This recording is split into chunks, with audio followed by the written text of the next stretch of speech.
Good morning, ladies and gentlemen. Welcome to Philips' first quarter results conference call. I am here with our CEO, Frans van Houten, and our CFO, Abhijit Bhattacharya. On today's call, Frans will take you through our strategic and financial highlights for the period. Abhijit will then provide more detail on the financial performance. After that, we'll take your questions. Our press release and the related information slide deck were published at 7 a.m. CT this morning. Both documents are available on our investor relations website. A full transcript of the conference call will be made available by end of today on the website. As mentioned in the press release, adjusted EBITDA is defined as income from operations, excluding amortization of acquired intangible assets, impairment of goodwill and other intangible assets, restructuring charges, acquisition-related costs, and other significant items. For avoidance of doubt, the impact of COVID-19 on our results is not treated as an adjusting item. Finally, comparable growth for sales and orders are adjusted for currency and portfolio changes. With that, I would like to hand over to Frans. Thanks, Leandro, and good morning to all of you on the call and the webcast. I hope that you and your families are keeping safe and well during these extraordinary times. With the COVID-19 outbreak, our mission to improve lives is more relevant than ever. I take great strength in the work we are doing to support healthcare providers, medical staff, and a growing number of critically ill patients.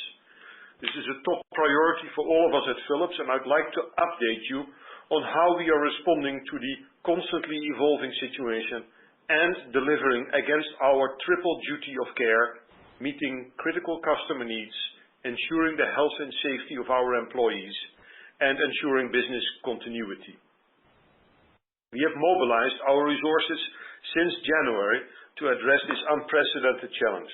In line with our business continuity system, we have implemented the relevant safety protocols, and we have been able to continue our operations around the world.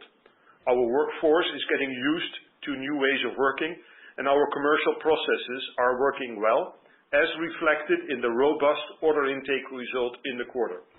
Our service teams are following stringent safety protocols and continue to deliver and install critical equipment and provide maintenance services. Our global supply chain is fully functional, with sites in the Americas, Europe, and Asia, including several in China, where we are back at normal capacity utilization rates. We are making the necessary investments and closely collaborating with our suppliers and partners to steeply increase production where there is increased demand, especially ventilators and monitors.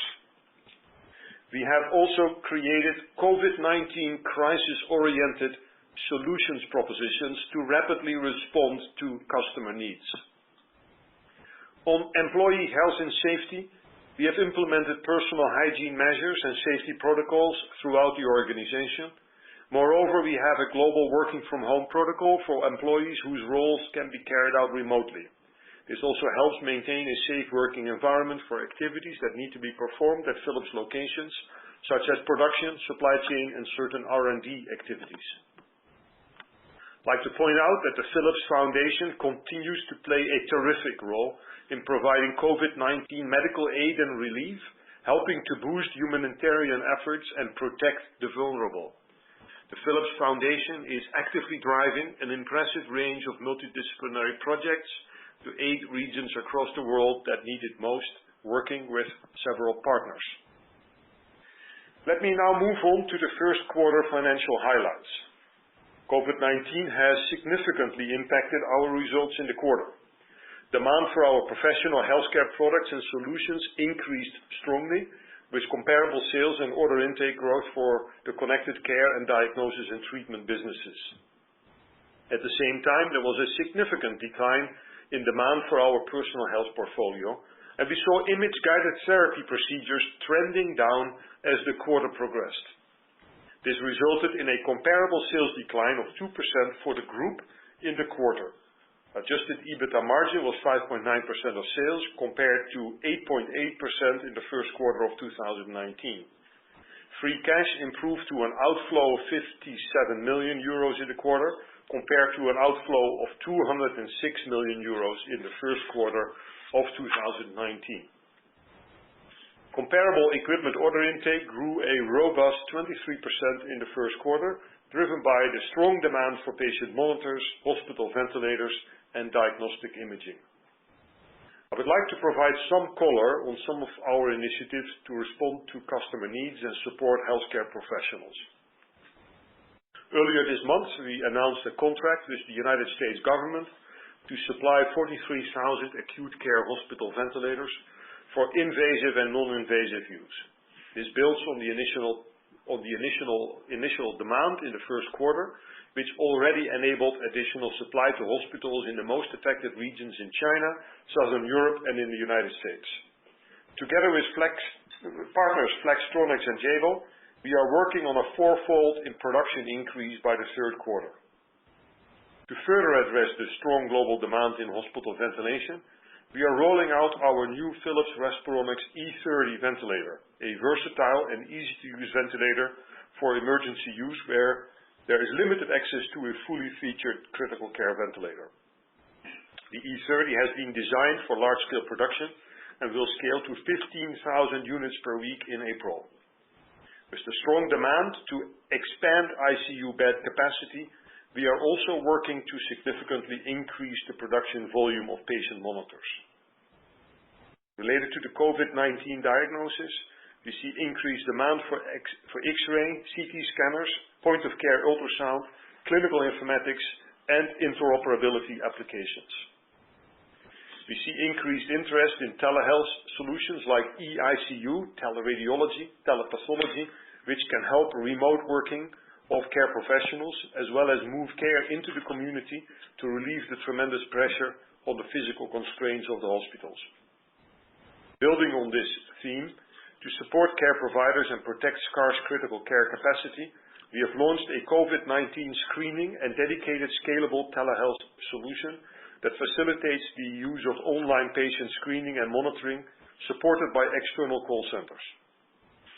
The solution aims to prevent unnecessary visits to general practitioners and hospitals by remotely monitoring the vast majority of COVID-19 patients that are quarantined at home. Patients infected can be remotely monitored via smart questionnaires about their situation and state of health, identifying if intervention is needed. This solution is already being used by hospitals and general practitioners in the Netherlands and will be rolled out to other countries. Our eICU solution is also a key enabler for more COVID-19 patients to receive care. With this solution, a co-located team of intensivists and critical care nurses can remotely monitor patients in the ICU regardless of location, supported by high-definition cameras, telemetry, predictive analytics, data visualization, and advanced reporting capabilities. Algorithms alert to the signs of patient deterioration or improvement, helping care teams to proactively intervene at an earlier stage or to decide which patients have stabilized and can be transferred, allowing scarce ICU beds to be allocated to more acute patients. We are currently helping several hospitals to expand their eICU capacity or reach into other settings. Overall, I observe that our strategy to transform care along the continuum, leveraging informatics, is already validated during this crisis, and we expect post-crisis a further step up of connected care in the broadest sense. We continue to drive market share in our core businesses through deeper, more comprehensive customer partnerships. During the first quarter, we signed several new agreements. For example, we entered into an 8-year partnership with Paracelsus clinics in Germany, offering solutions that maximize availability of imaging systems, leveraging digitalization and process optimization to realize quality and efficiency improvements. As you are aware, there has been a significant decline in consumer activity, as a result of which our personal health business has been impacted. We currently expect that our personal health businesses will be steeply impacted across all geographies in the second quarter, despite witnessing the first signs of gradual improvement in China more recently. We have a strong grip on performance management and are taking actions to manage inventory and manufacturing capacity accordingly. We are also driving reduction of discretionary spending. Due to phasing, the effect of these actions will kick in the second quarter. We are safeguarding innovation and keeping NPI's, new product introductions, on track to be fully prepared to capitalize on recovery opportunities. While reducing advertising and promotion spend, we continue to accelerate digital channels with a focus on adaptive digital marketing to grow engagement as consumers get more health conscious than ever. We have endured consumer demand crisis before, though of a different nature and scale, and I am confident that we will come out of this stronger.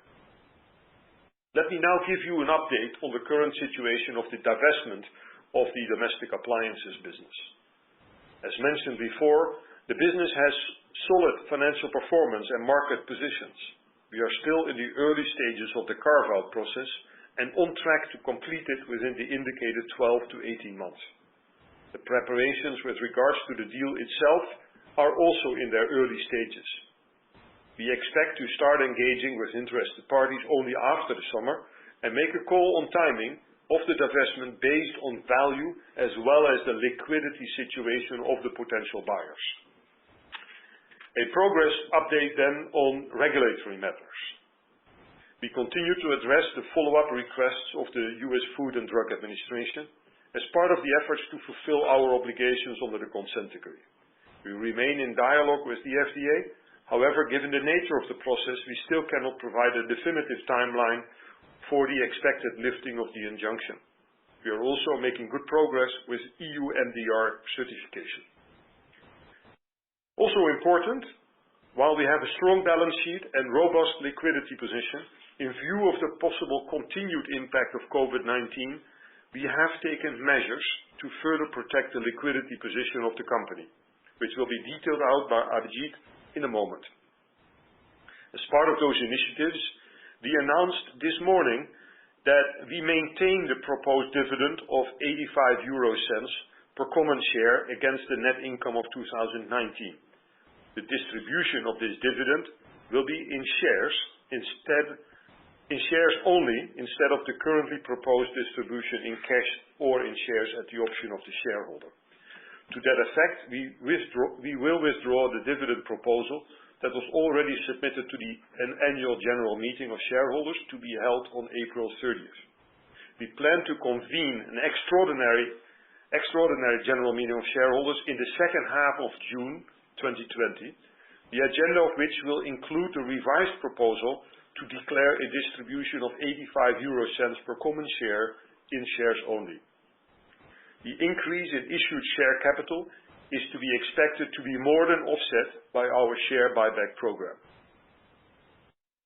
On changes in our management team, I'm happy to inform you that Rob Cascella, who most recently led our precision diagnosis business and was jointly responsible for the diagnosis and treatment segment together with Bert van Meurs, will take on the role of Philips Strategic Business Development. I want to express my gratitude for Rob's considerable contribution to the company since he joined us in 2015, and Rob will remain a member of the executive committee.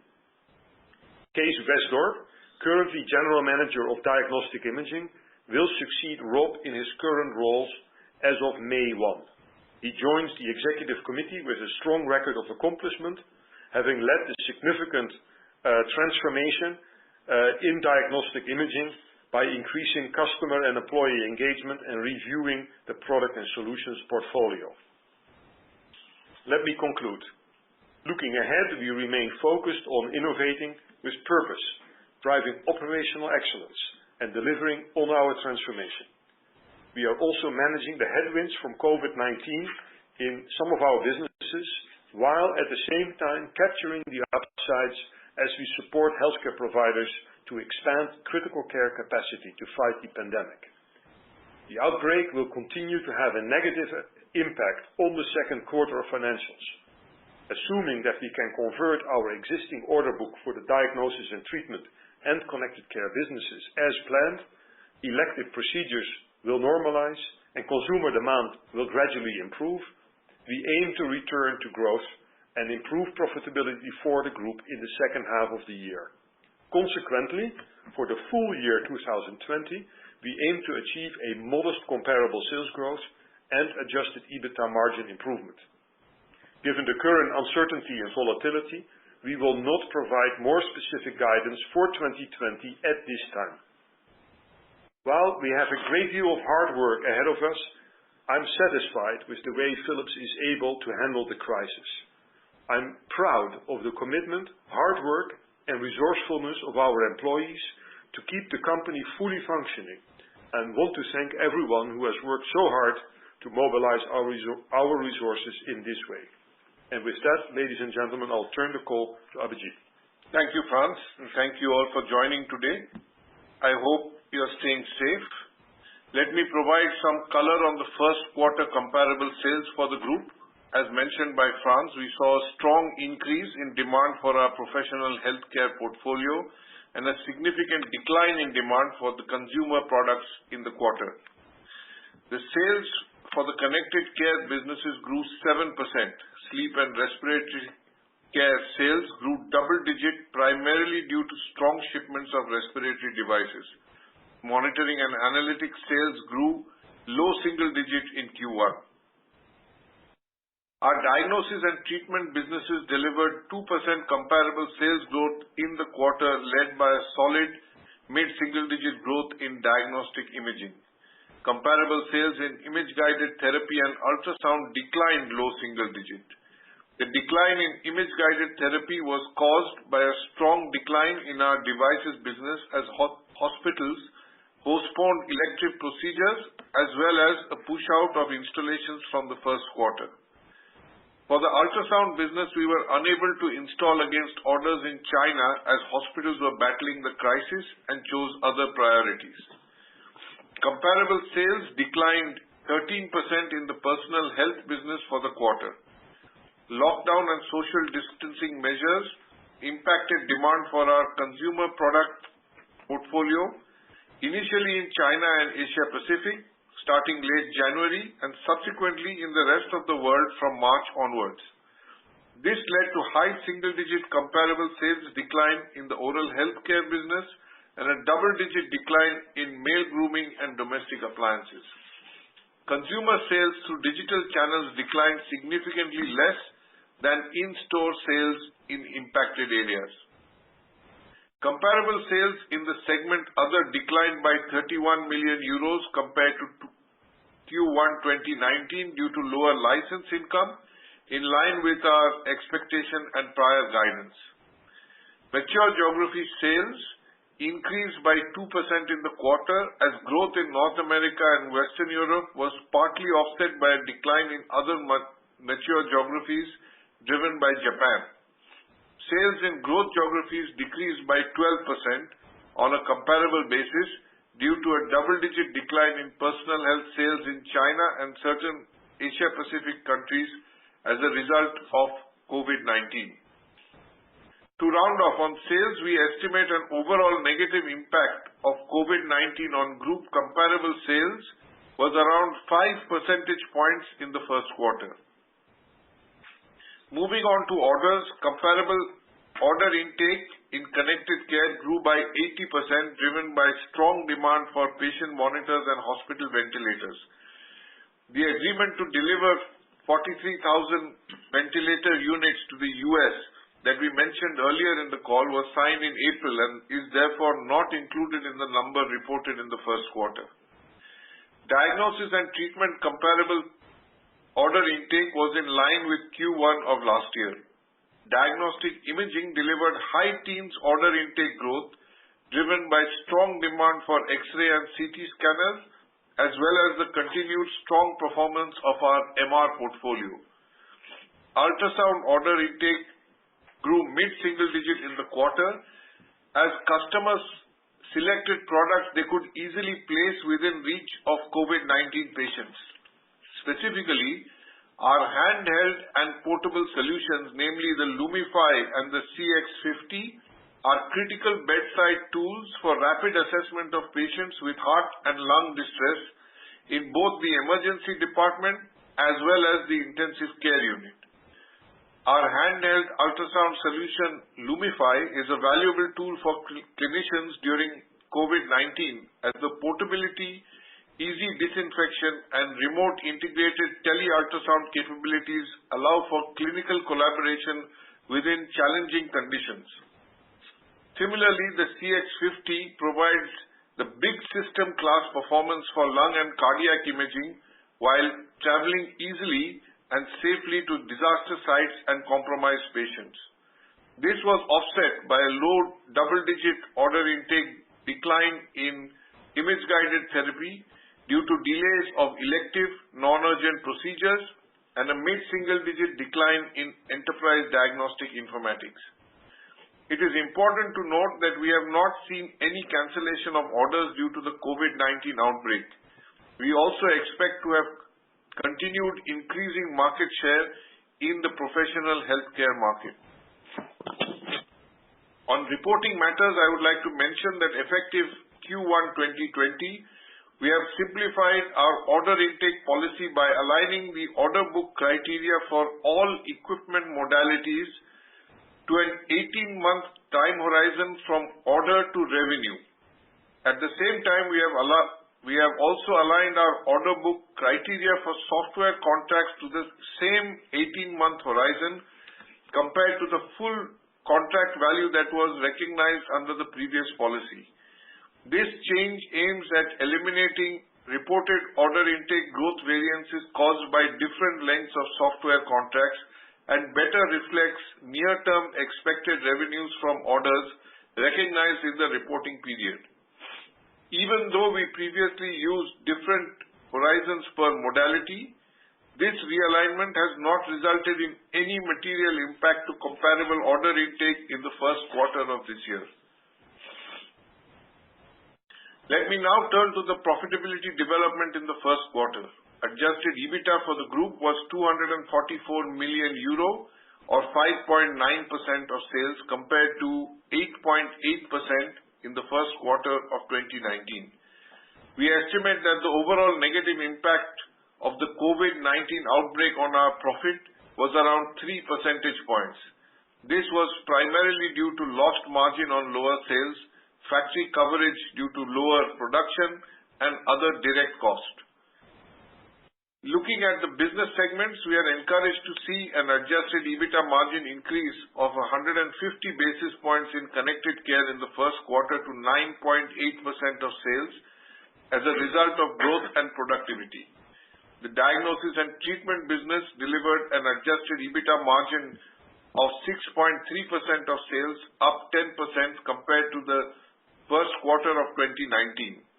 The positive impact from growth and productivity was offset by unfavorable product mix driven by lower growth of the image-guided therapy and cardiac ultrasound portfolios.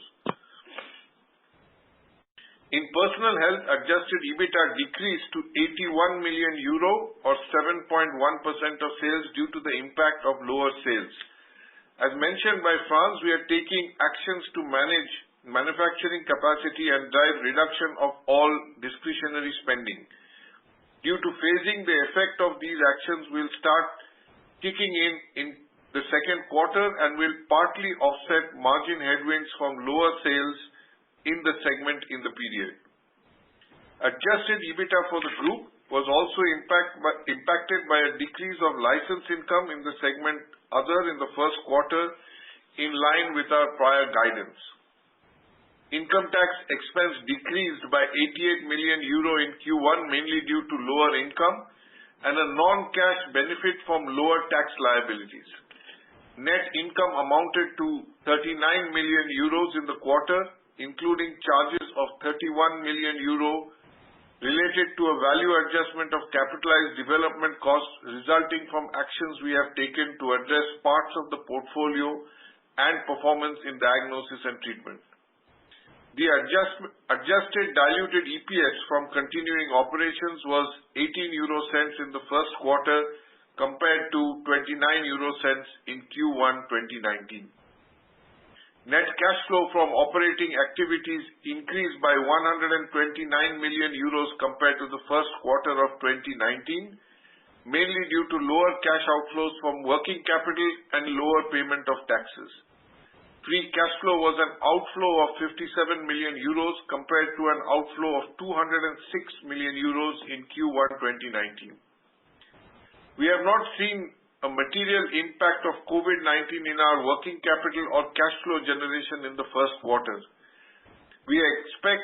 While we expect to face accounts receivable delays in the near term due to the impact of COVID-19 on our customers, this is not expected to impact our total free cash flow generation over the next 12 to 18 months time horizon. We remain well on track for our overall 2017 to 2020 productivity savings target of 1.8 billion euros, and our productivity program delivered 95 million euros net savings in the first quarter. More specifically, procurement savings, in part driven by our Design for Excellence program, delivered 36 million euros of bill of material savings year-on-year. Net non-manufacturing cost reduction amounted to 30 million euros, and the manufacturing productivity program contributed 29 million euros in the quarter. As mentioned by Frans, Philips has a strong balance sheet and robust liquidity position, and in the first quarter, we took action to further protect our liquidity in view of the possible continued impact of COVID-19 on markets in 2020. We successfully placed 500 million euros fixed sustainability innovation notes due in 2025 and 500 million euro fixed rate notes due in 2030, both at very attractive rates. With that, we ended the first quarter with a net debt position of 4.7 billion euros or 1.4 times adjusted EBITDA, well within our target range. Our debt has no financial covenants and long-term maturity profile, with an average tenure of long-term debt of more than 9 years. As of the end of the first quarter, we have completed 50.3% of our 1.5 billion euro share buyback program for capital reduction purposes that was announced on January 2019. This was done through repurchases by an intermediary to allow for purchases in the open market during both open and closed periods.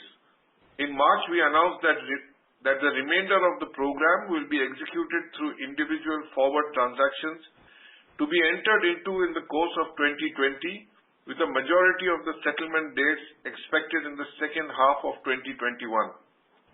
The size of the share buyback program, up to an amount of 1.5 billion euros, remains unchanged. By using forward transactions, we aim to optimize the number of shares to be repurchased under the program while maintaining our current liquidity position. With regards to dividend, as mentioned by Frans, we maintain our proposal to make a dividend distribution of 0.85 per common share against the net income for 2019. However, the proposed dividend will consist of shares only. To arrange for the changed distribution method, the dividend topic will be withdrawn from the AGM agenda, and an extraordinary general shareholder meeting will be called to approve the adjusted dividend distribution of 0.85 in shares. Let me provide some guidance for certain areas of our business. Based on the announcements made so far, including the recent ruling on tariff reliefs on medical devices that can be used to treat chronic respiratory disorders, the full year gross impact of tariffs is now expected to be around 70 million euros, including mitigating actions. We expect the net tariff impact to be around 40 million euros in 2020. This is 30 million euros lower than the net impact seen in 2019. In the segment Other, we expect a net cost of around 60 million euros at the adjusted EBITDA level and around 70 million euro at the EBITDA level for Q2. In line with our previous guidance, restructuring charges are expected to be 90 to 100 basis points, and acquisition-related costs are expected to be around 40 basis points for 2020. We expect one-time EU MDR investments of around 50 million euros in the year and consent decree-related costs to be around 10 million euros a quarter, similar to the quarterly run rate of 2019 until any change in status with the FDA. Taking our full COVID-19 diagnostic and connected care portfolio into account, we are investing more than 100 million euros to meet urgent demand from our customers for ventilators, patient monitors, and certain diagnostic modalities. Part of this CapEx is CapEx, and part of this is additional cost. Despite this, we expect our net CapEx as a percentage of sales to remain broadly in line with last year due to expenditure decreases and reprioritization in other parts of the portfolio. While the impact of COVID-19 gradually increased in the course of the first quarter, the outbreak is expected to cause a steep revenue decline for our personal health businesses and a sizable high single-digit decline of the diagnosis and treatment business in the second quarter, partly offset by a significant increase in revenue in connected care. Assuming we can convert our existing order book for the diagnosis and treatment and connected care businesses as planned, elective procedures normalize, and consumer demand gradually improves, we aim to return to growth and improve profitability for the group in the second half of the year. Consequently, for the full year 2020, we aim to achieve a modest comparable sales growth and an adjusted EBITDA margin improvement. Given the current uncertainty and volatility, we will not provide more specific guidance for 2020 at this time. To conclude, I also want to thank our employees for their incredible resourcefulness to keep the company fully functioning, and especially our finance colleagues and auditors who timely closed the first quarter books while working fully remotely. With that, we will now open the line for your questions. Thank you. Thank you, sir. If any participant would like to ask a question, please press the star followed by the 1 on your telephone. If you wish to cancel this request, please press the star followed by the 2. Please limit yourselves to 1 question with a maximum of 1 follow-up. This will give more people the opportunity to ask questions. If you're using a speaker equipment today, please lift the handset before making your selections. There will be a short pause while participants register for questions. The first question comes from Michael Jüngling from Morgan Stanley. Please state your question. Good morning. I hope you can hear me. Yeah, Michael, we can hear you. Great. So I have 2 questions then. The first question is on ventilators, and the second question is on telehealth. So question number 1 is, can you talk about how the ventilator order book, sort of growth rate or order book backlog, will be recognized as revenues throughout the coming quarters, and what visibility do you have that you have the parts necessary to deliver on that order backlog? And then question number 2 is on telehealth. It seems that the US is pushing quite hard towards telehealth. I think the CARES Act is making a push towards that as well. How big is the telehealth business for you, and how are you being impacted by the CARES Act for telehealth going forward? Thank you. Hi, Michael. This is Frans. We already saw in the first quarter significant order intake increase. We expect also in the second quarter a significant order intake. At this time, it's difficult to forecast how much orders we would get in Q3 and Q4. The order book that we build up in Q1 and Q2 is of such a size that it will take us the whole year to deliver that. We have given some guidance as to the revenue increase that we expect in the second quarter in connected care. We have not made it more specific than that. You're right to point to parts delivery. The supply chain all has to follow what our ramp-up plan is, and that is quite hard. We have gone to tier 2, tier 3 suppliers in order to work with them collaboratively, to help them sometimes to reopen if they were under lockdown. We help them expedite logistically to get the components to our factories as fast as we can. I've been personally on the phone with many of these vendors to also get the right priorities. The Philips team, but also our contract manufacturers are doing an incredible job in ramping. So far, that's going reasonably well, but it is certainly, as we are going to quadruple production, it's going to be the gating item, frankly speaking, as to how fast we can turn the order book into revenue.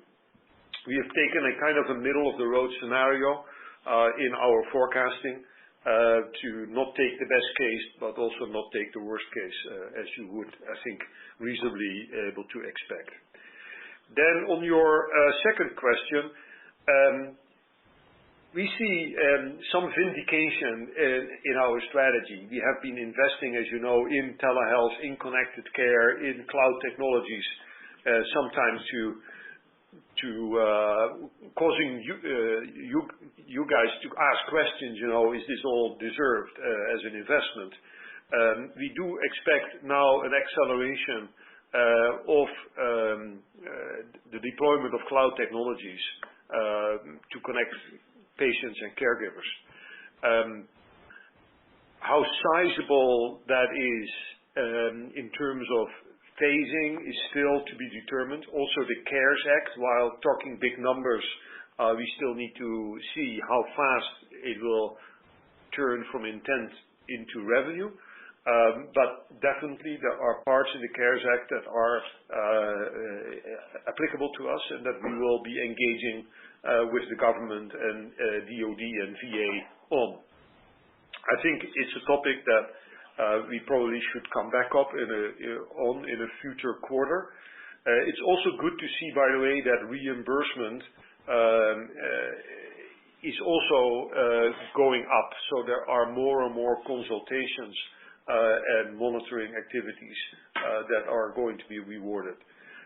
From my personal interaction with several large IDNs in the United States, I know that there is keen interest to build out command centers and telehealth programs. Let me leave it at that, Michael.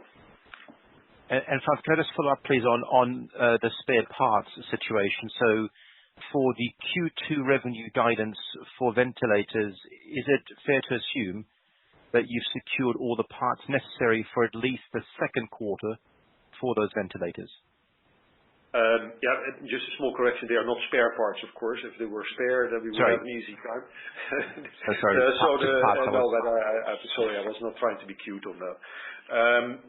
We have not yet secured all the parts necessary to realize the full revenue of connected care in the second quarter.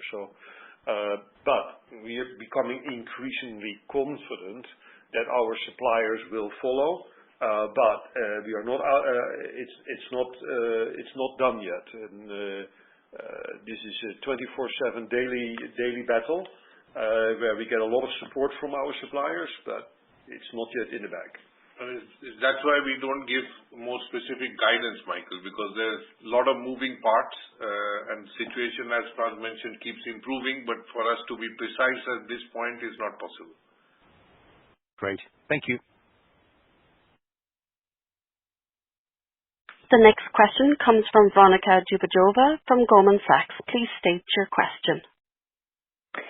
Good morning, gentlemen, and thank you for taking my questions. My first question is on personal health. It'd be great if you could comment a little bit on the growth that you're seeing in China at the moment. So if you can share any data points with us in terms of April performance. And then I think myself, as well as a lot of other folks, were a bit surprised by the magnitude of the lost EBIT in PH. So Abhijit, can you maybe give us a little bit more insight into what are some of the cost measures that you're taking into for the second quarter and how those will improve the margin performance? And then if I can, just a big picture question on the guidance, please. You make a number of assumptions in the press release as to what the guidance assumes. It'd be great to get your thoughts on when do you think elective procedures normalize. I think it's a big debate out there in the industry, and it'd be great to understand what you are assuming for that within your guidance. Thank you. Okay. Hi, Veronica. Good to hear your voice.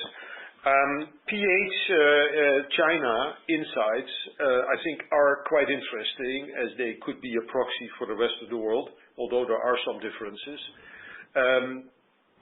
Abhijit's team did a very good analysis, comparing the depth of the crisis in week 4, where we saw a 62% decline in consumer sellout,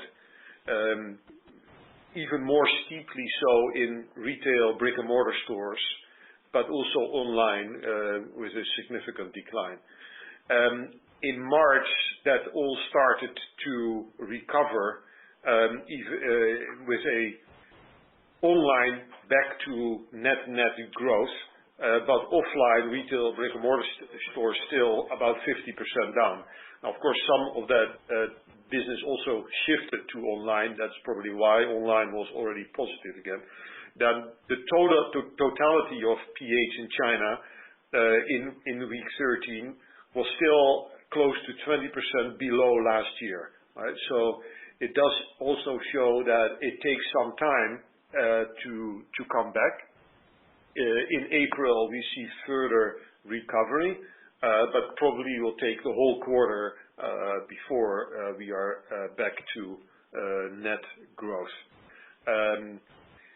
Of course, the rest of the world is a quarter behind, and we take quite a conservative view on how fast PH is back to growth. I think for the whole year, we expect quite a modest situation there. China, of course, is quite profitable for Philips, also for personal health, with shavers and oral care being the high runners and the big contributors to profitability, more so than, for example, emerging markets in international markets. And therefore, the lost sales had a significant loss of profitability in the first quarter. You asked for cost measures, and I'll be passing to Abhijit for that. Let me first say something around the elective procedures. So we have seen in March a significant drop down of the elective procedures as hospitals prioritize emergency care. We think that will continue throughout the second quarter, and therefore Q2 for IGT will see a significant drop. Nevertheless, we are, of course, in contact with interventionists, and we know they are discussing and preparing for the resumption of elective procedures, which we think will start happening in Q3. Perhaps even faster in office-based labs, but then certainly also in hospitals at large. It may then take a little while for it to normalize, but for IGT, we expect a strong second half of the year, assuming that hospitals are open for the postponed orders to be installed. Abhijit? Yeah. So on PH, let's say most of the costs for Q1 were committed. So therefore, in a high margin business like personal health, the drop through of the gross margin when you come with so much lower sales is pretty much hits your bottom line.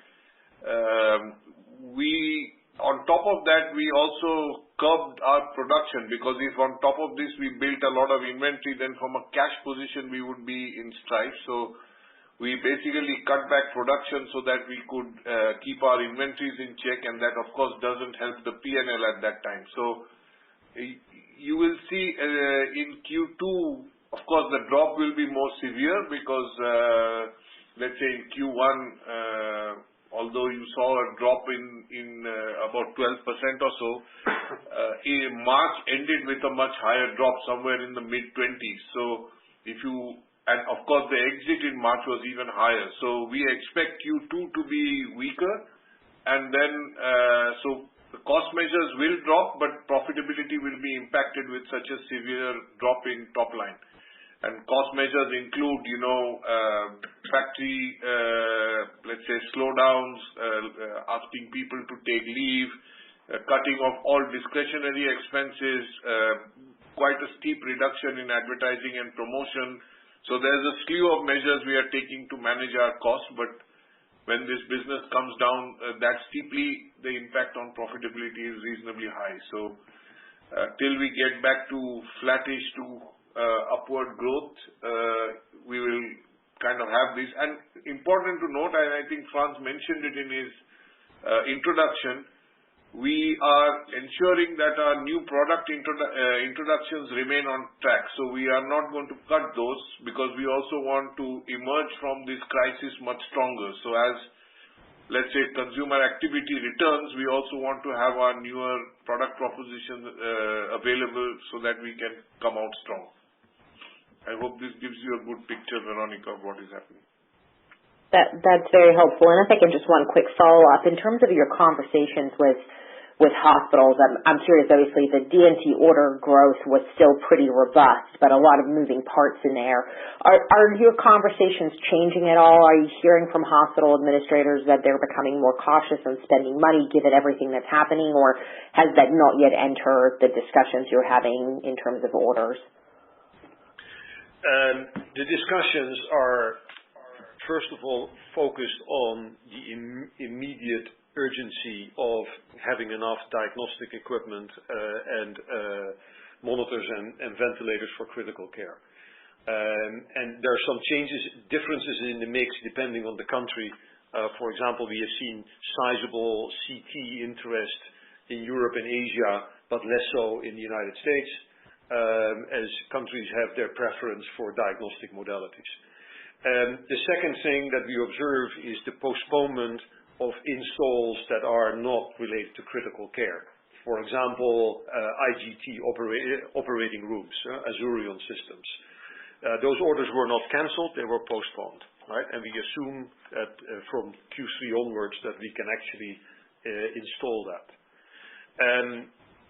The third remark is that we see heightened interest in building telehealth and command centers, as that will increase resilience of our health systems and allowing people to work remotely and to keep as many as possible patients at different locations.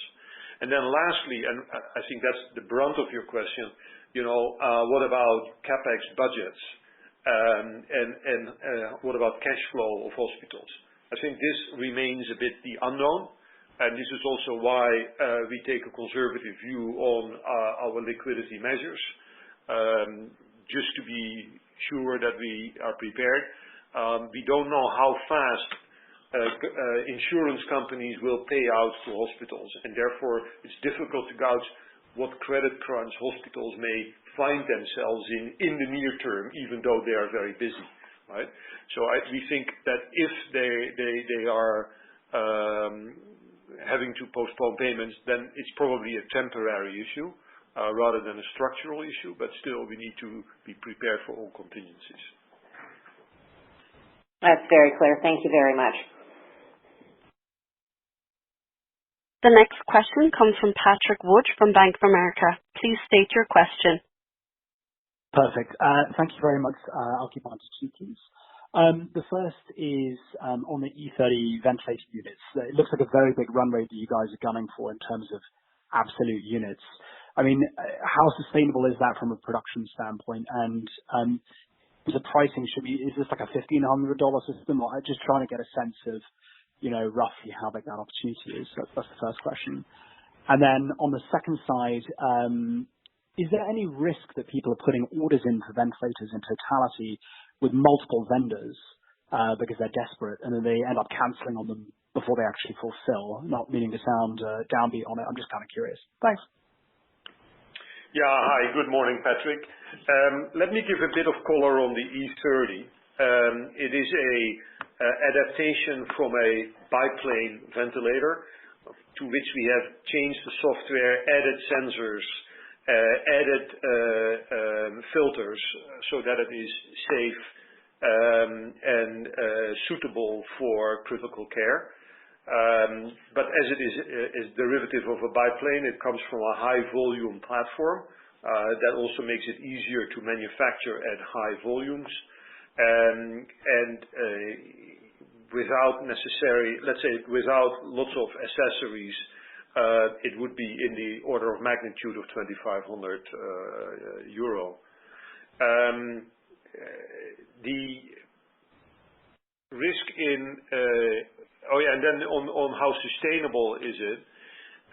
We think that there will be a peak demand, and then it will go down again.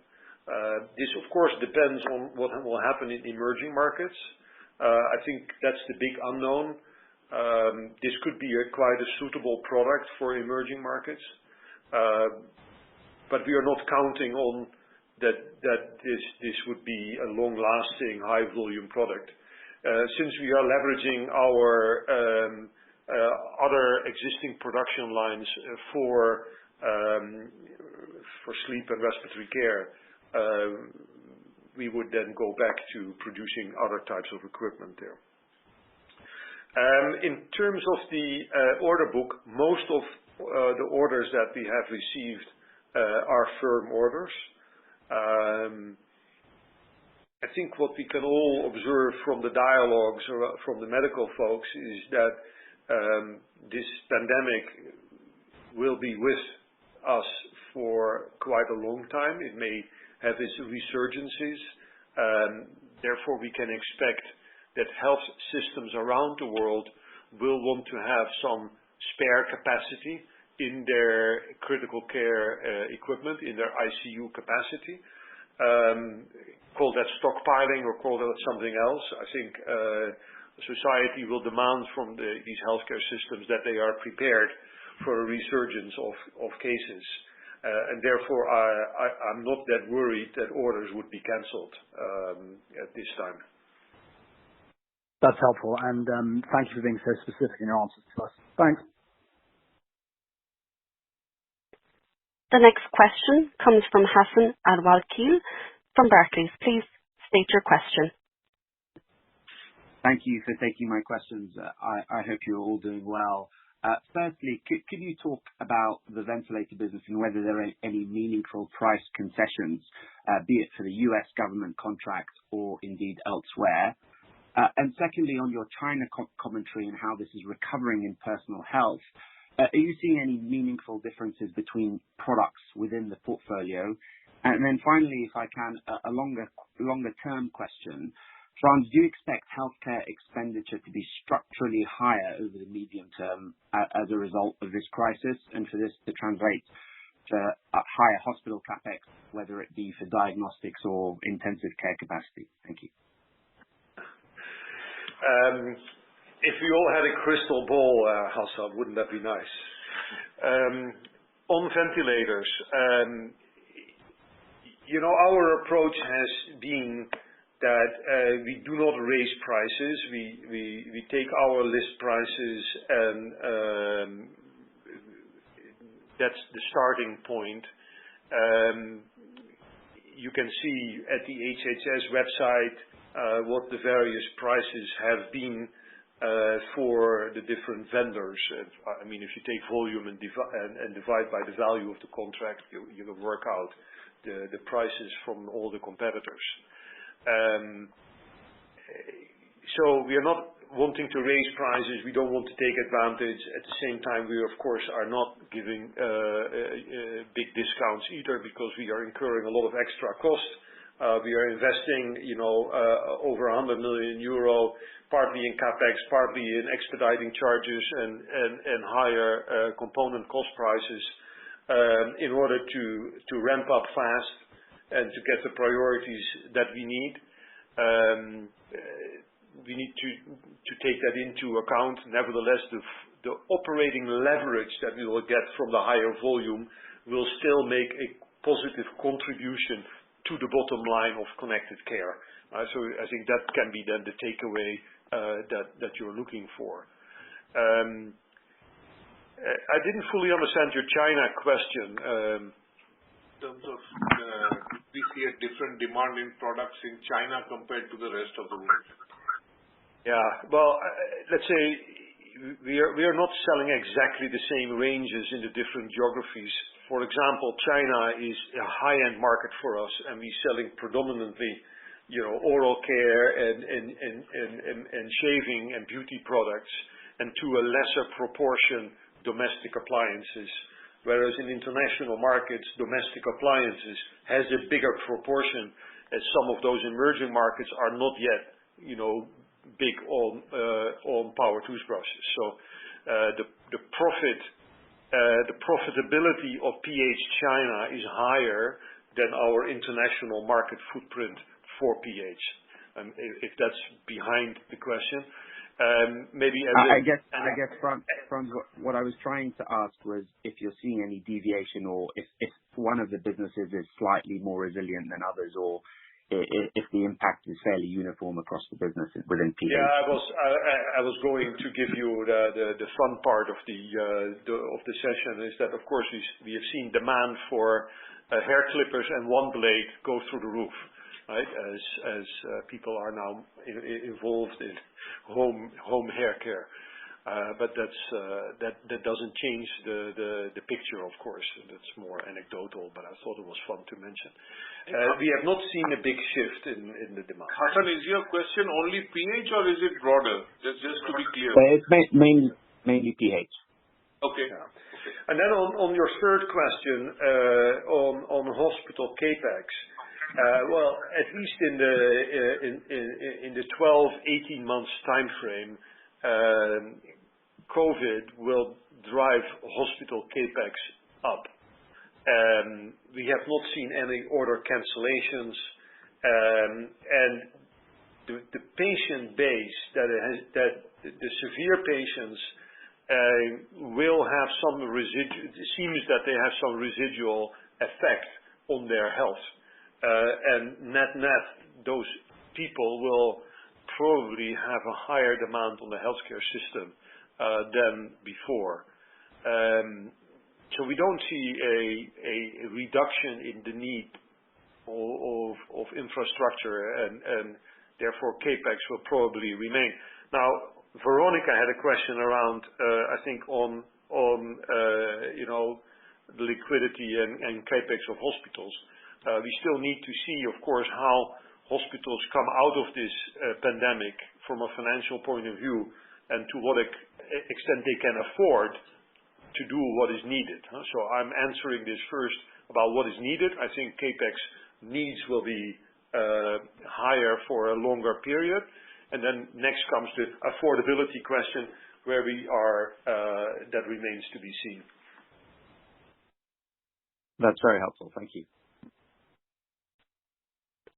The next question comes from Ed Ridley-Day from Redburn. Please state your question. Good morning. Can you hear me? Yes, go ahead. Very good morning. And first of all, I'd say fantastic to hear about all the stuff that Philips is doing to help your clients during this crisis. Very encouraging. So, follow-up questions on a couple of areas. Just on China, your relative geographic exposure compared to some of your peers is quite marked there. In terms of oral care, I mean, one of your largest peer seemed to report stronger growth in oral care globally. And I was wondering if that was partially due to the relative geographic breakdown and P&G exposure to the U.S. That's the first question. And secondly, on $100 million plus investment, can you give us a bit more color between the split between D&T and Connected Care, and to help our understanding of progression of that investment, if you can, Abhijit, how much you've already made and how much we should expect through the remainder of the year? Let me. I'm not sure that we fully understand your second question, but let me first deal with the first question and then come back on the second.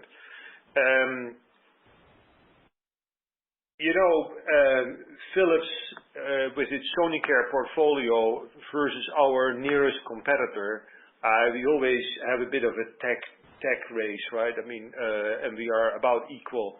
I feel that we are holding our stance in oral healthcare. Before the crisis, we were back in high single-digit growth globally, and double-digit growth in China. Then, of course, when the crisis hit, that got deprioritized by consumers. Our competitive position is strong. Our product range extensions are doing very well, especially since in last year, as you know, we broadened the range with also more modestly priced products.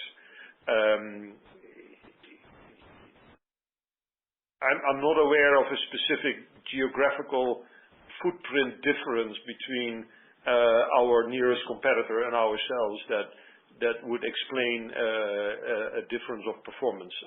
Maybe one thing, Ed, if you look at our oral healthcare portfolio, we have power toothbrushes, whereas the competitor you mentioned has not only power toothbrushes but also toothpaste and manual toothbrushes as well. So that, of course, comes with a completely different market split. If you look at power toothbrushes, there are 5 big markets in the world, whereas, of course, people all over the world are brushing. So that is the let's say geographic footprint difference between us and them. Thanks. Very useful. Thank you. That's helpful. And just on the 100 million investments in Q1, yeah, it was let's say the smaller part of that. Most of it will come in Q2 and then in Q3 as well. So let's say of this 100 million, of course, we have spent some of it in the accelerations, etc., but large part of that is commitments that we have made for deliveries that are yet to come. Thank you. That's helpful. The next question comes from Scott Bardo from Berenberg. Please state your question. Yeah, thanks very much and good morning. First question, please, just relates to personal health. And I wonder if you could comment actually as to whether the channel mix in Europe and the US is materially different from China. I know you mentioned that retail was a far more significant drop in China. Just wondered if you can relate those comments to the West. And I just wanted to understand, is it a reasonable expectation for you to be loss-making in personal health in the second quarter? Perhaps then further just sharing some thoughts about your history with respect to recovery of this business. I know there's been no economic crisis similar to this one, but would you expect this business to rapidly snap back aligned with economic development, or maybe share some perspectives there, please? Second question set just relates to diagnostics and treatment. I'm just trying to square the significant order book that you have with the indication of a high single-digit decline for this business in the second quarter. Is this all interventional imaging, or are there portfolio-related effects that we should be aware of? Just lastly on this topic, please, amid this uncertainty of the global capital market this year, perhaps next, are there any efforts in place to extend your enterprise service relationship agreements with hospitals or take use of the low interest rate environment to strike capital deals? Thanks.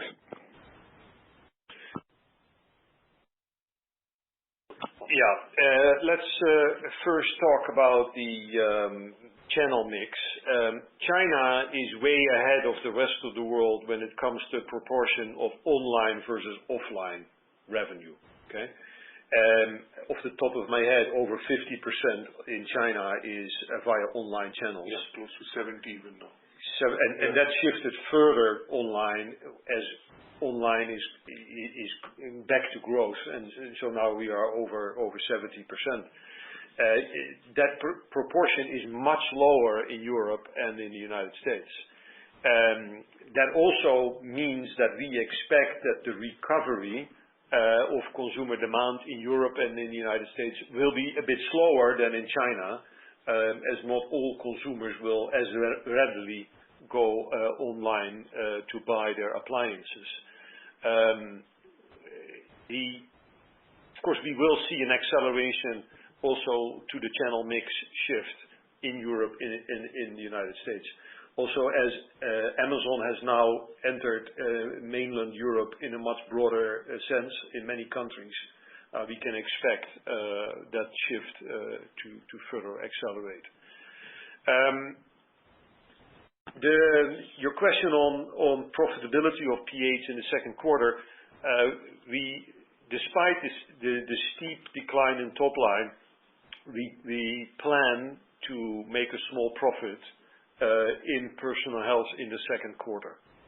And then the last part of that first question, SARS and post-SARS and post the Great Depression, we saw a fairly rapid recovery, whereby you could say consumers may postpone big expenditures, but many of the Personal Health products are relatively small expenditures and still within the discretionary budget possibilities for consumers.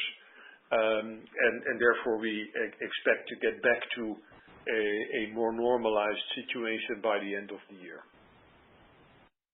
Then on D&T,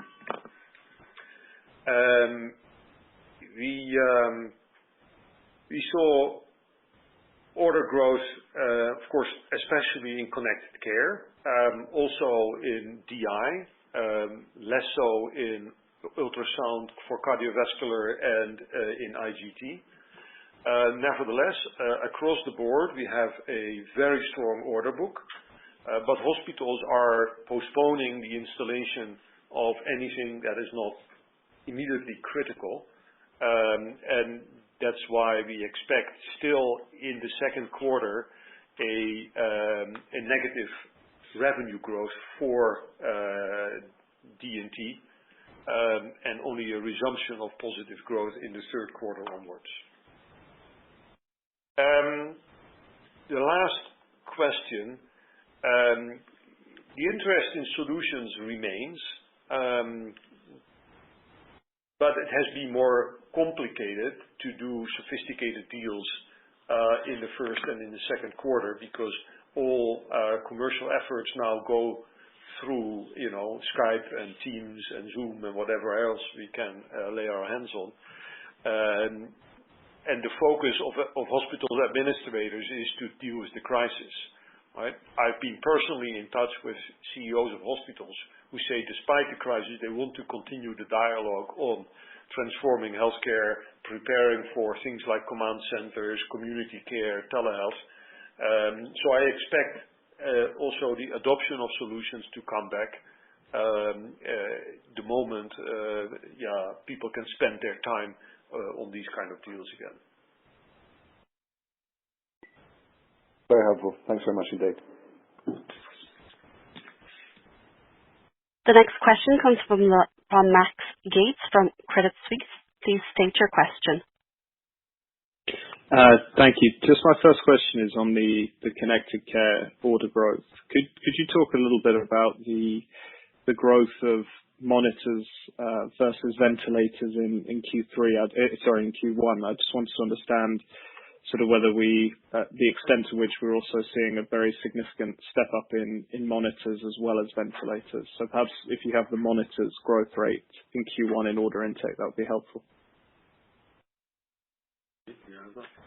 Yeah, I just need to look it up. Both were strong growth. I think monitors was also very, very high, close to the average of what we said. So would be around the 70% plus for monitors and overall 80%. So both monitors and ventilators very strong, Max. Okay, and I mean just on that, I mean, you've talked about a kind of 4x increase in your ventilator business by Q4.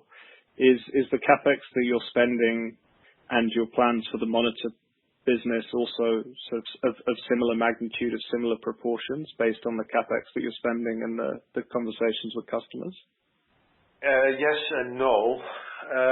So we expect a strong demand and growth in patient monitoring for sure. For the ventilator production, we really have to set up additional factory lines and also outside of our own facilities, which requires more CapEx, and also investing more tooling in more test equipment. So, relatively speaking, there is a somewhat larger amount associated with ventilators versus monitors.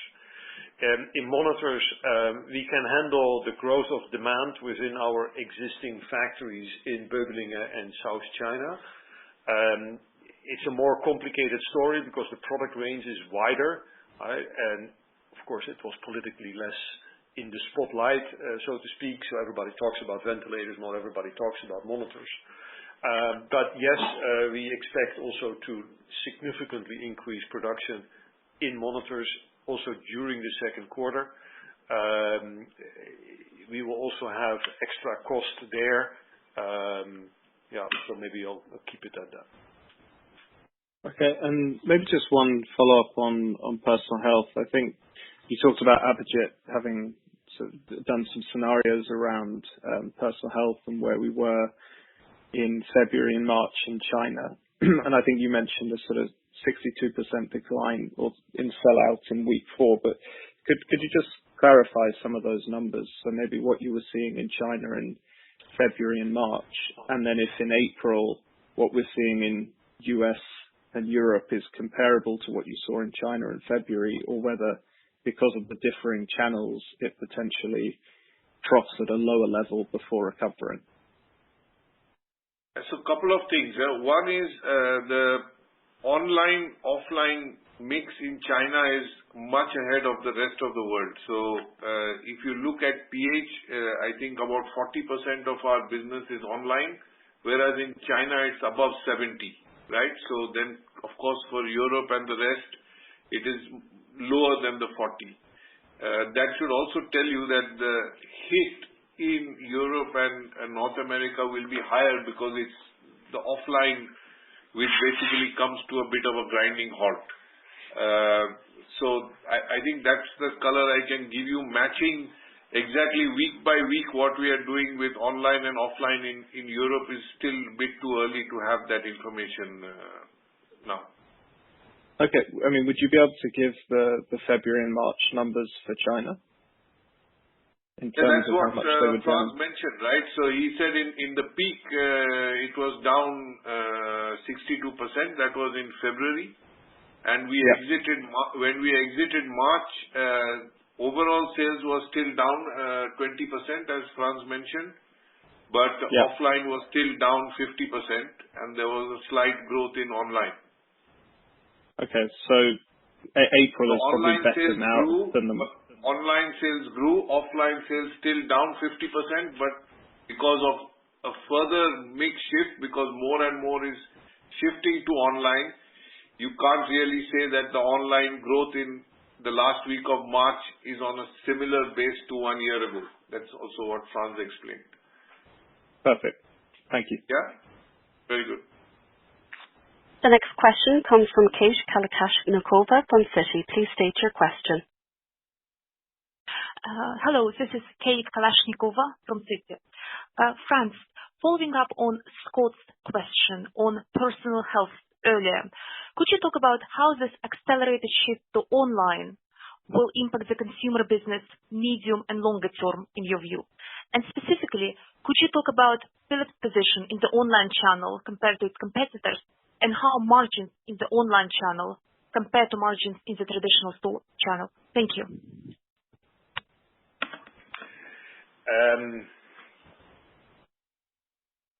Philips has been on a path to shift to digital marketing already for quite a while. And our digital team works closely with the online retailers to analyze data and to hone our skills to target consumers online. So the more sales will go to online, in fact, the richer the data analytics becomes, and the more precise our marketing can become. I don't expect a significant product mix change for Philips as we shift from offline to online. And in terms of margin or earnings capabilities, I also don't see a significant difference in performance between the channels. Of course, there's a difference in marketing expenditures. I mean, in retail or brick and mortar, you have more floor stands and so on, whereas in digital, you have to pay more for search terms and so on. But that's all part of the game. Net profitability is comparable. We have seen here in Europe that a store like Media Saturn, which was still very dependent on brick and mortar, is making a lot of efforts to move to online sales, trying to accelerate the shift. Nevertheless, for I think both US and for Europe, the impact on high street shops is profound, right? And I think that's also why we expect at least it will take a bit longer for the recovery to happen in Europe and the United States versus Asia. Okay, great. Thank you. Thanks, Kate. The next question comes from Lisa Kai from Bernstein. Please state your question. Hi. I have a question on the different types of technologies that are being used to treat COVID-19 patients. Clearly, it's helpful to have both invasive and non-invasive modalities on the same ventilator, which appears to be one of the attractive features of the model you're selling to the U.S. government. But we've also seen some press reports on hospitals using CPAP machines sort of in a pinch. What is happening with your sleep division, and do you think that could likewise see an uptick in orders? Yeah. Well, when patients are in respiratory distress, hospitals will do anything to help these patients, including using CPAPs. However, that is not a recommended treatment modality. You need to have ventilators that measure the distress the patient is in, that can react to that. So there needs to be sensors and analytics. Moreover, there needs to be filters adapted to the machine to avoid that virus is spreading through the exhaust of the machine. And moreover, the insight is that even non-severe cases still need higher saturated oxygen levels to help them with their recovery. And a CPAP machine cannot do that, right? So our E30 and the EV300 can all deliver higher oxygen levels as they can be connected to oxygen supplies. Whereas a CPAP machine just takes normal air out of the atmosphere and blows it into the lungs. So it's quite a different therapy. Now the E30, that's derivative of the biplane, comes out of our high volume production lines. We are redirecting some of the capacity from our sleep business for that, but the factory lines that we have in that business, we can ramp them quite easily, and therefore we do not expect a big impact on our sleep business. By the way, the sleep business had a positive growth in the first quarter, which was of course rewarding to see. I know that many questions were there with regards to how we are performing in sleep, and so first quarter positive growth. Okay, great. And then just one follow-up question. Of the 100 million incremental capex for manufacturing capacity, could you give us an indication of the geographic split of that spend? And then just a second question on manufacturing in general. Are you comfortable with the geographic distribution, and do you feel like you have enough redundancies in place if any countries get particularly hard hit, that you'll still be able to manufacture through this?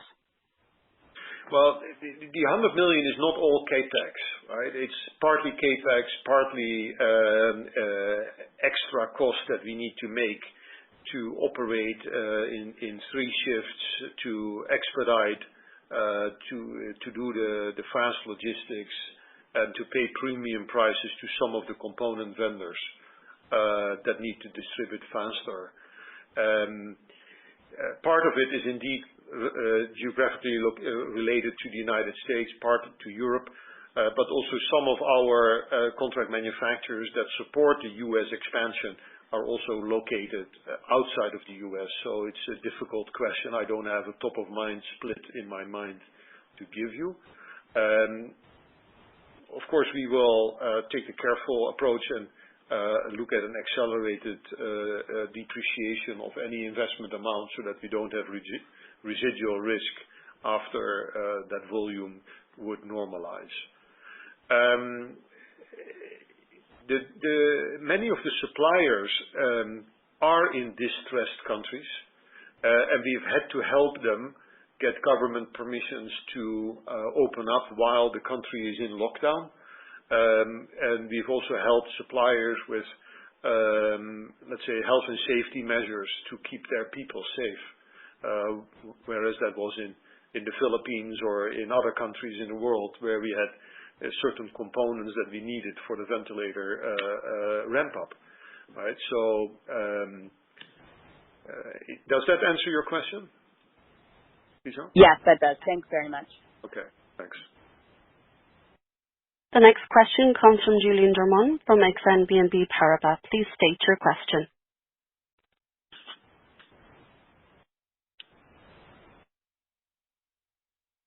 Apologies, it seems he may have stepped away. We will now take our next question from Daniel Wendorf from Commerzbank. Please state your question. Yes, hi, good morning everybody, and thanks for taking my questions. Two, if I may.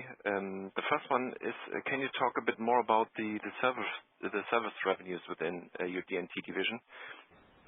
Were they impacted at all during the crisis so far? My second question would be a follow-up on the E30 ventilator. What regions or what customer groups are you primarily targeting for placing the modified E30 ventilators? Thank you. Okay. Hi, Daniel. Service impact was slightly impacted in the first quarter.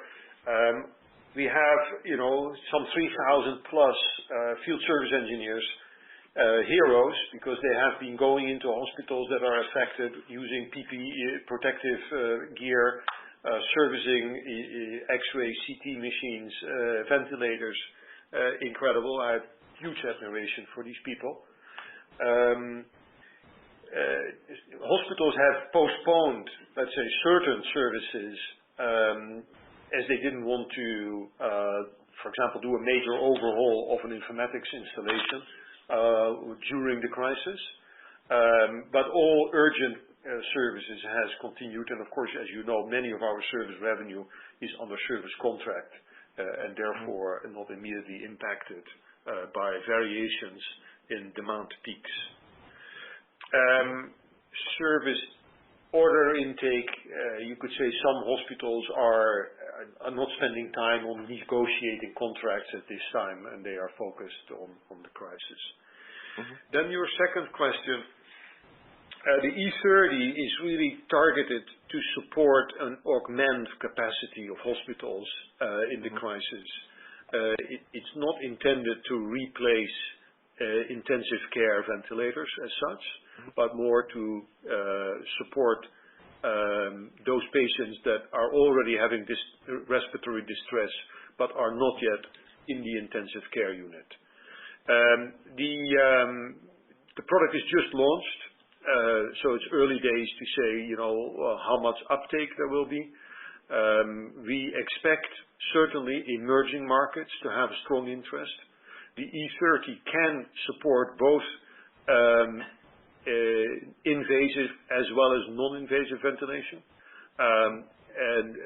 So it was approved under the FDA emergency regulation. So it is a versatile product, and it is at much lower cost. So early days, but we expect high demand. And as we have shown, we can quickly ramp up, and if necessary, we can also ramp down if the product would have less uptake. But at this time, we expect a big uptake. Okay. Thank you very much. The next question comes from Julien Dormois from Exane BNP Paribas. Please state your question. Hi, good morning, Frans. Good morning, Abhijit. Can you hear me? Yes. Hi, Julien. Yeah, okay. So I will try to be quick, and I know you guys don't have a crystal ball, and you might not be willing to give much more around the 2020 guidance and the specifics. But I just have two questions. One is on Connected Care, where you had to cut your midterm margin guidance at the end of last year, moving it to 13 to 15%. Given the sales trends and the order book you have in that business, is it fair to assume that could actually bring it back up to the former level, at least for 2020? And the second question is on PH. That is a fair assumption. That's a fair assumption. Okay. And then the second one would be on PH and on the sales trends for PH. I mean, you've given a lot of information across the call, so thank you for that. From where you see today, are you assuming an organic sales trend for that business for the full year 20 to be in the mid to high single-digit decline, or would that be too pessimistic in your view at this stage? So we expect a strong decline in the second quarter, and let's say, assuming that consumer demand starts coming back in Q3, Q4, maybe around flattish in the second half, so that you can do the math for the full year. Okay, that's really helpful. Thank you, guys. Thanks a lot. The next question comes from Sebastian Walker from UBS. Please state your question. Hi, Bill. Thanks for taking the questions. Two from me as well. So on ventilators and monitors, clearly we've seen shortages there, but a lot of manufacturers have announced increased capacity. So would you say with the newly announced capacity, supply and demand are more balanced or broadly in line? And then a question, just what recurring revenues do you have attached to those products?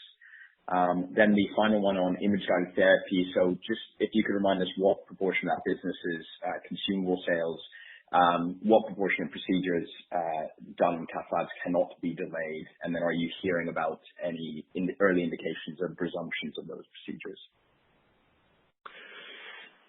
Yeah, lots of people are increasing capacity. Of course, there's lots of companies that claim to be ventilator manufacturers. That doesn't mean that they're all going to succeed. So the jury is a bit out, what will materialize. And from what I hear is that all professional ventilator makers, of course, struggle with their ramp up and having to put in a lot of extra work to make that happen. At this time, there's more demand than supply. Right? Of course, the theoretical supply, if you add up all the announcements, looks high, but the factual supply is still much lower than the demand. Right? And this is, I think, a situation that is likely to stay at least for the next 2 quarters. The recurring revenue, I think it's a fair question. We expect providers to want to maintain their installed base of ventilators. However, we have not yet made let's say the contracts for service in the long term. Right? That was not the priority of the providers. They first wanted to get their hands on ventilators. So that's something that we will be working on and see what we can accomplish over the next months. IGT, the decline in elective procedures is really steep, right? And therefore the revenue of IGT devices will go down substantially in the second quarter. Of course, some interventions will still happen. If a patient has a stroke, then that patient will be helped by the hospital. But if the patient has a stent to be placed, that can perhaps be delayed. So it's a mixed situation. We use the word for steep decline in the elective procedures because that's what we are seeing. At the same time, it's the livelihood of the interventionist and cardiologist. They need to earn their bread, and we all hear them talk about that they want to restart as soon as possible.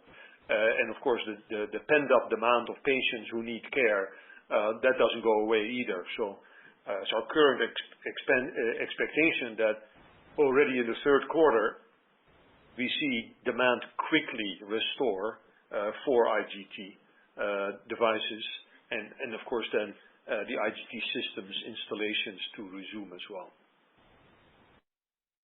Great, thank you. The next question comes from Falko Friedrichs from Deutsche Bank. Please state your question. Thank you for taking my question. Firstly, can you share a bit more color on the growth and order intake you saw in CT scanners? And how is your capacity level for CT scanners currently? Do you think it is enough to meet the high coronavirus-related demand? And then secondly, can you potentially give more color on the margin profile of hospital ventilators and patient monitors, and whether these are above or below the Connected Care segment margin? We're looking here at... So on CT, we had a very robust order intake growth. I think it was well above the 30%. In terms of growth also, it was a high double-digit growth, if I remember from the top of my head, but I can quickly check and get back to you. What was the second question? Margin of ventilators and patient monitoring. Yeah, for the sake of this discussion, let's say, is more or less comparable. What is difficult to gauge here is, with the operational leverage of the higher volume, that will have, of course, a margin effect, right? And which could be different from the normal margins of the running businesses. Okay. Yeah, for CT, it was a high single-digit sales growth and a very strong order intake growth. And your capacity levels are fine for now in CT? Yeah, for the year, yes. So this is quite heightened demand shorter term, but based on current plans, we have enough capacity. Okay, thank you. We will have a follow-up question from Michael Jung-Lee from Morgan Stanley. Please state your question. Great, thank you. I have two more. Firstly, on the government support packages that we're seeing in some of the countries that you have a material presence, are you taking advantage of putting some of your employees on furlough? And if not, do you intend to do so? And then question number two is, again, on ventilators. Can I just confirm that the orders that you are taking in come with the natural deposits that you would expect if someone places an order? So I'm just trying to understand the quality of the orders and the deposits that may be associated with those orders. Thank you. Let me first take the first question. We are not taking advantage of the government support packages at this time. Of course, we have talked about reducing costs where possible. Some factories with less demand, we have asked our people to take voluntary vacation. We have some what's called workday banks where we can play with capacity fluctuations. But we also have a social responsibility, and we don't believe in furloughing at a big scale at this time. It all depends, of course, how severe the situation will develop. But so for now, that's not the case. On the ventilator orders, do you mean deposit and advance payment? Yes, I mean, as far as I understand, yes, the answer is yes. The advance payment to, I suspect, I'm not an expert in ventilators, but I suspect that people normally put a 10-15% deposit on an order to make sure that. So we have standard terms for deposits against orders, and it differs in geographies. In certain geographies, we take actually a very high percentage of the sales in deposits. In some, it is lower. But let's say there is nothing out of the ordinary in the orders we have booked. In fact, there is a substantial amount of orders that we have which are cancelable, which are not in the order intake number. So What we book in the order intake number are the fixed orders which are not cancelable. So, yeah, you can still potentially have a cancellation if something dramatically changes, but right now the orders that we recognize are the orders that have no cancellation clause. Great. Thank you. The last question comes from Scott Bardo from Berenberg. Please state your question. Oh, thanks very much for the follow-up. You've been very good with your time. Just wonder if you could share some comments, Frans. Obviously, it's remarkable that Philips has adapted to meet the current demands for CT, monitoring, ventilation. But as we think about the future, is a benefit or revenues today a problem tomorrow for Philips? Do you see the prospect that you front-end loaded supply of these solutions such that the end market demand for these solutions is materially impacted over the medium term? Thanks. Yeah. Hi, Scott. Well, to some degree, that may be the case. I mean, if people load up on monitors or ventilators, then likely that demand will slow down next year or the year after. Although I think we should also expect that hospitals, systems, governments need to see the ICU bed capacity to double in the world, right? Now, if you analyze that deeper, doubling ICU bed capacity would put a lot of us to good work for quite a while, right? Because that takes a lot of effort. At the same time, as potentially, then monitoring ventilators go down, you get the opportunity for service contracts of what we have just delivered, right? That was an earlier question. We get an opportunity to add informatics and analytics on the monitoring, which for much of these rush orders were not always included. Then I see IGT resume. We will see personal health resume. We see the heightened interest in command centers, telehealth, and all those things, right? So that's the validation of the strategy that we refer to. So overall, I would say the growth profile, the growth potential of Philips should be well supported, also post-pandemic. Now, you know that we have postponed our Capital Markets Day, but I'm sure that this will be the mainstream discussion. What's our growth potential? And we have always said we want to be gradually moving towards the higher end of our 4 to 6% range. So that ambition, of course, stays. The question is timing and underpinning. But we'll have plenty to talk about, in next time we see each other physically instead of remotely.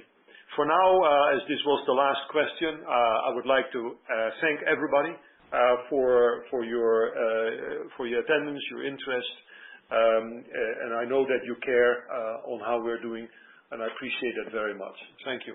Be safe. Thank you.